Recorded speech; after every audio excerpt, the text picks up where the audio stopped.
Bitcoin is pulling back hard at the moment, which really sucks. And like you, my portfolio is also in the red. But despite Bitcoin dipping, Zcash is still going sideways after a really sort of incredible and impressive few months of gains. But here's the gap between perception and reality. And if you're holding Zcash, then you're going to want to know this. The biggest misconception about Zcash is that it's a pure privacy coin, but it isn't.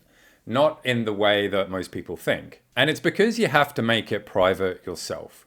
All the Zcash on the vast majority of exchanges is the transparent version of it. A lot of people think it's private from when you buy, but it isn't. And if you didn't know this, I understand where you're coming from. And even the devs say that the wallet user phase is confusing and the privacy tech around it is too complicated. There's also the fact that shielded addresses aren't standard across wallets, and the vast majority of apps don't even use the private version of the token. So most people and most devs are using the privacy coin in a completely unprivate way. But what a lot of people don't realize, and this is the good news, is that all of the updates coming out are fixing these exact issues. And so Zcash isn't pumping because it's a privacy coin in the privacy narrative.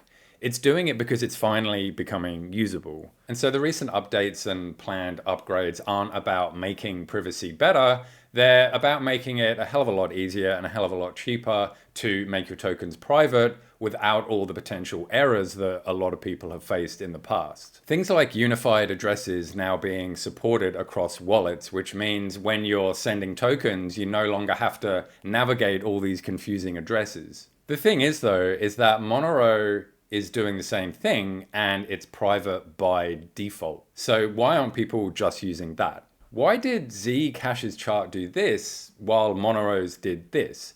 Well, it's because Zcash uses the latest tech, which is zero knowledge. And generally, people prefer projects which use the most up-to-date tech. Monero's default privacy is built into it, but the user interface is kind of confusing and wallets can take a really long time to sync up, and user setup can be pretty confusing.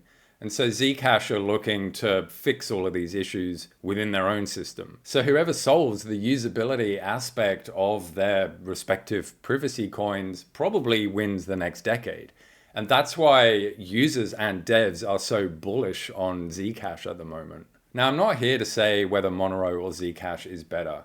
Zcash is just fixing the one thing that Monero hasn't quite yet managed to do, which is usability. So if Zcash makes privacy something that you don't even have to think about, then it's going to be the first privacy coin, which is going to be really easy to use. And then so technically, it's going to be the strongest privacy coin overnight in crypto. And if this actually happens, the market probably hasn't realized how usable and widely adopted Zcash could become. And the market probably hasn't priced that in yet. And so what do you think? What do you think about Zcash and the updates and what's going to happen with the project? I'd really love to know. Let me know in the comments. And until next time, I'll see you in the next vid.